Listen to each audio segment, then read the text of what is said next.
Hello, everybody, and welcome back to another episode of Weekly Roundup. I think this week's gonna hit a little different. We have a bunch of new users. One of our highlights popped off another server, so quite a bit of you joined the Discord. So welcome in. I'm Coach TC. I am the owner of the SFA. If you like what you see, please subscribe. Check out the Discord. We also stream everything on Twitch every couple of days. If you have any questions, DM me or at me in the server. But let's get started going through Week 8. So to start off, Tennessee, they kept it going 28-14 over South Carolina. Nothing new there. Iowa State beats Minnesota, who drops 3 in a row. They're undefeated, and then they were top 4, and then they lose 3 in a row, and now they officially dropped out of the rankings.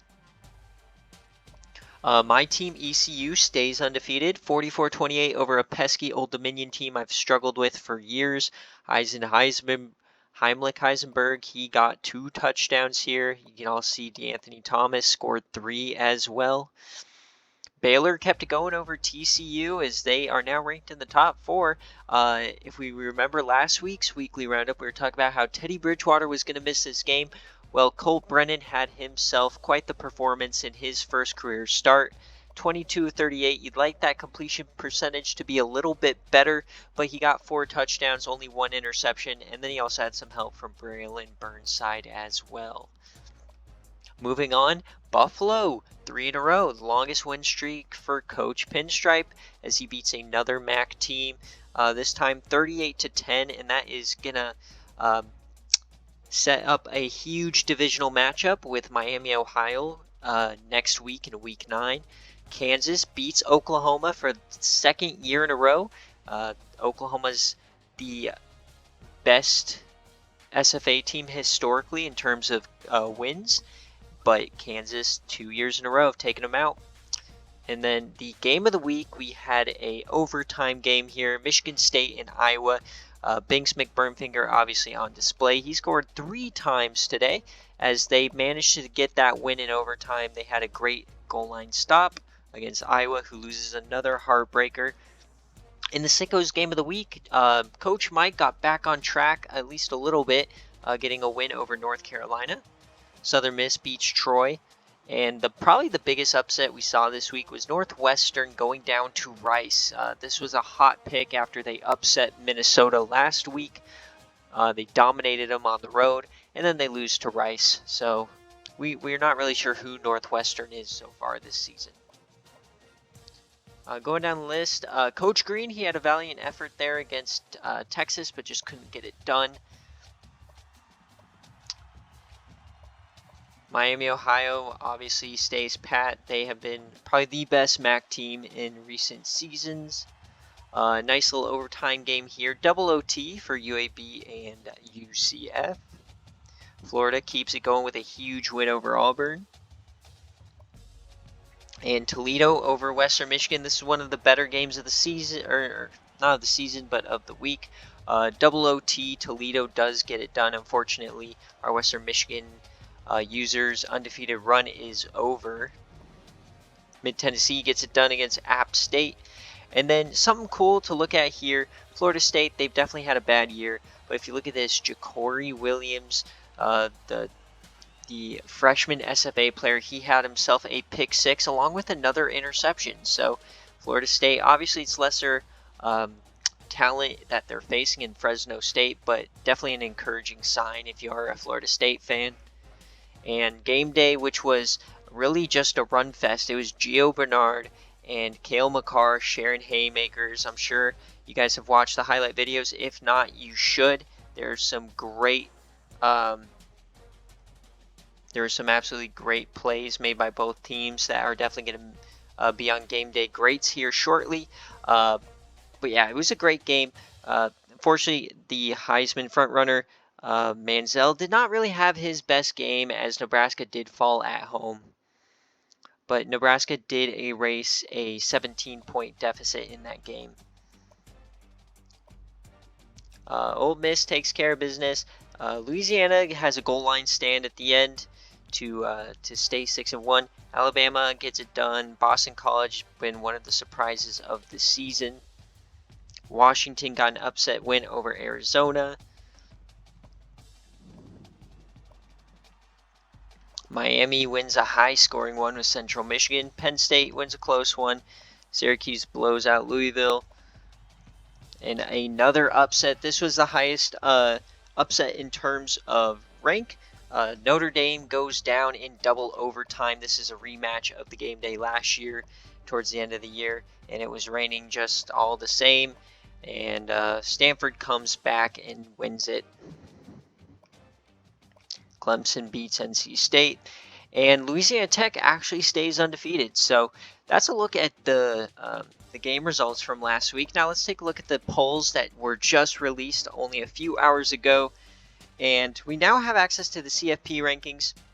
We are still going by the coaches poll, which is voted by all of our coaches in the Discord.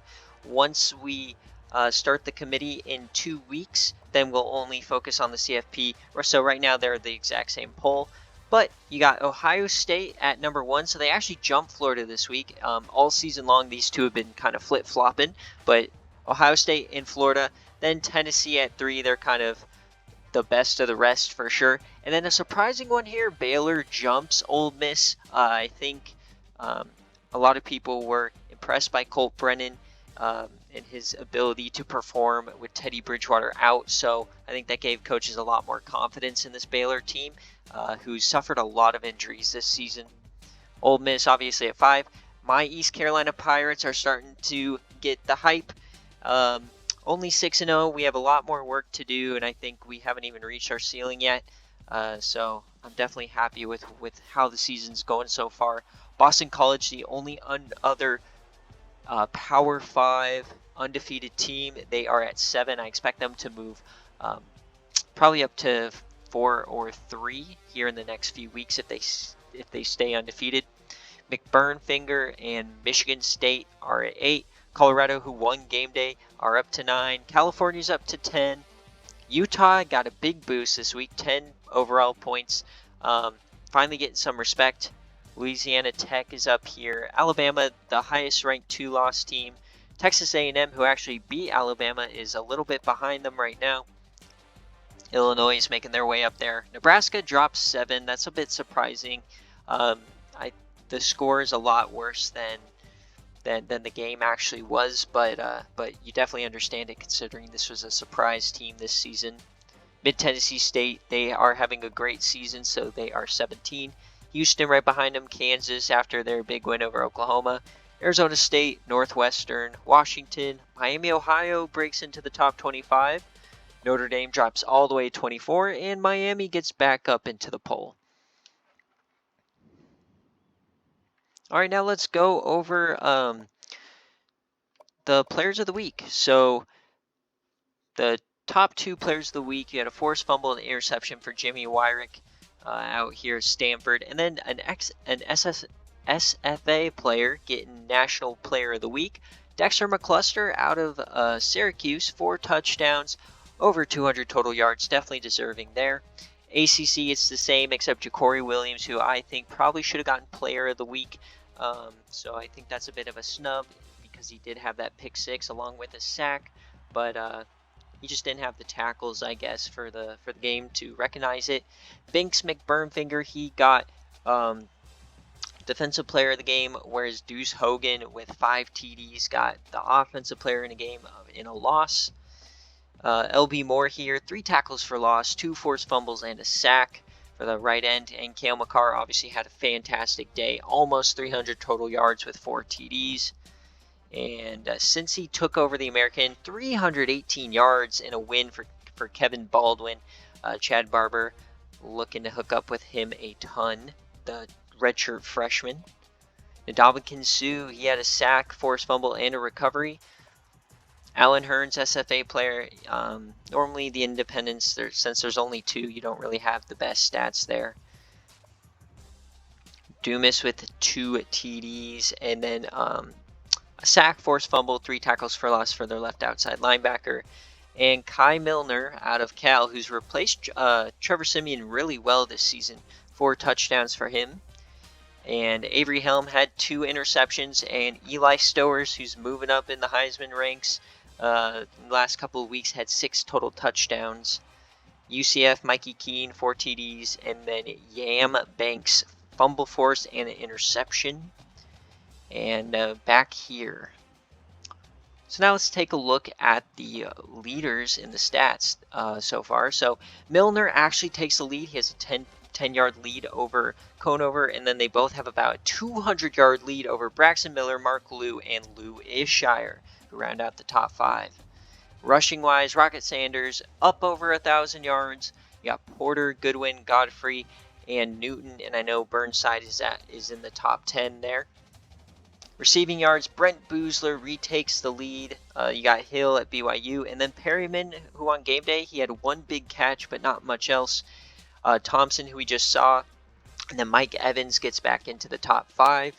As far as tackles go, we have all SFA teams, but the important to note, Shaquan Bowser, the SFA player over in Minnesota, is on this list. Sack leaders, our new Wisconsin user leads the country by a full sack. No SFA players in here, but Wisconsin, USC, Air Force, and Houston are all SFA teams, or user teams. Not much has changed here in the interception race. Kind of the same deal. Reed and Diaz Fernandez are at the top with 6. We didn't really see Reed do much against Manziel. And then kicking leaders haven't really changed as well. You still got Aguayo and Becker at the top. But people are starting to creep in with those 50-plus yarders for sure. So now it is time to go over the toughest places to play. Let's see who is popping off. So Ohio State and Miami are now both in double digits. You don't want to face... Nobody wants to go to Fred C. Yeager Stadium. Neyland's up at 9 wins in a row. I believe this means Tennessee has not lost at Neyland since Coach Nick took over, so that's very interesting. Ole Miss and MTSU have now not lost at home in over a full season. And then Texas actually won at home against Kentucky, so they are no longer the losers to laugh at here. Now it's UCLA at the Rose Bowl. They're still looking for their first win on the year. Utah State as well, Virginia Tech, App State, and Vanderbilt. We're also going to laugh at UNC right now because they're a 90 overall team who's 1-6. I mean, can't get much worse than that. You got to be able to win at home in college football if you want any success. And now the worst part of the week, going over injuries. Honestly, this week was a bit light in terms of injuries for users. There are a few that I do want to mention. First off, Buffalo, they are actually having some issues at running back. Their starter, Salam, who had a strained Achilles a few weeks ago. He was out, and then Apollo Ames popped off on game day, and then he was the starter. But now he has like RB1, RB2, RB3, and RB4 all getting touches and touchdowns. Buffalo's on a 3-game winning streak, so they just got to ride the hot hand in the backfield. But Burrell will not be a part of that scenario for pretty much the rest of the season. If they make the MAC championship or something like that, he could return. But he is their 3rd-string running back. Broken wrist, so I don't really see that impacting them all of that much. Another injury that we should take note of is Minnesota. Justin Wally, one of his starting corners. They're on a 3-game losing streak, and now they lost a corner to a torn hamstring. This will promote, though, Tyrell Keys, the SFA player who, if you guys remember, was the person to end Garrett Grayson's career in the bowl game last season with an interception on his last career pass. He'll be a starter now on the edge for pretty much the remainder of the season. Michigan State, they lose another one 3 weeks in a row. This time a broken thumb is going to keep out this D tackle. It must be impacting his 3-point stance hand, I guess.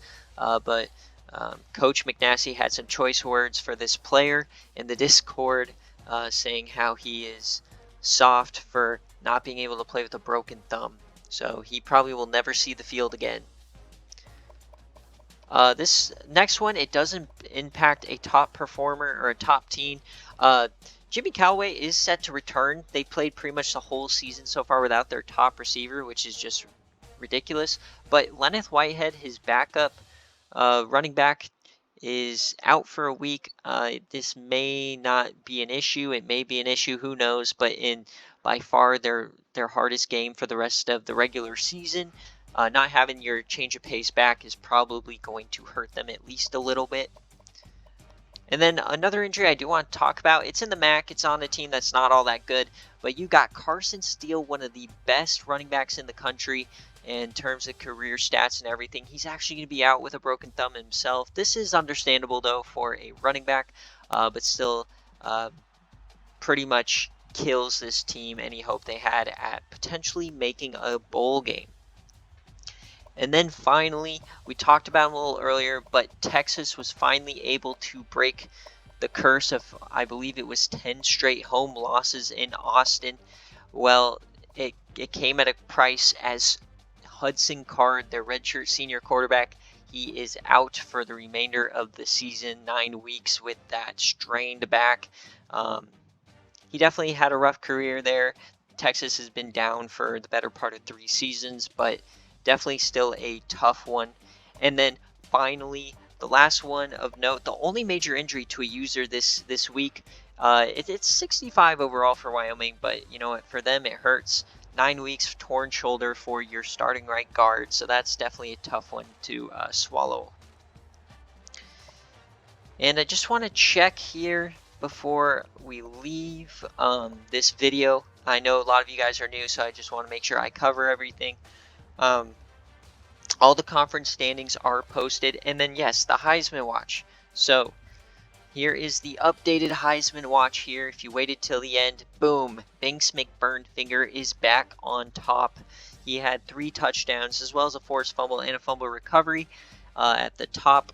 Eli Stowers, though, is hot on his heels. He had 6 total touchdowns for Texas A&M. It may come down to which team ends up with a better record at the end of the year. Manziel had a terrible week here. No touchdowns to his name and only about 200 yards, 250 yards he was responsible for. And then Marcus Davis having himself one hell of a year. 3 touchdowns, 350 total yards.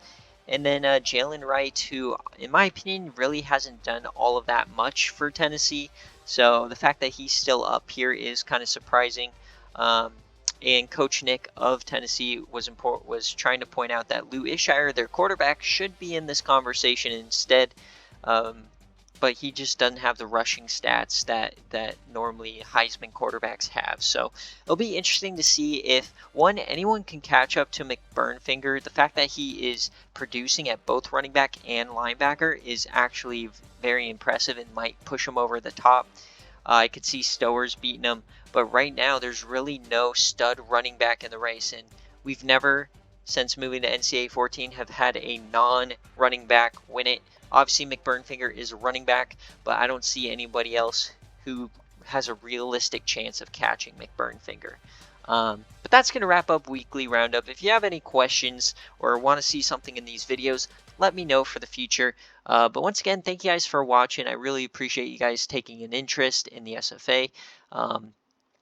Like I always say, we're only as successful as our users, so I appreciate every one of you guys who takes your time to check out the server.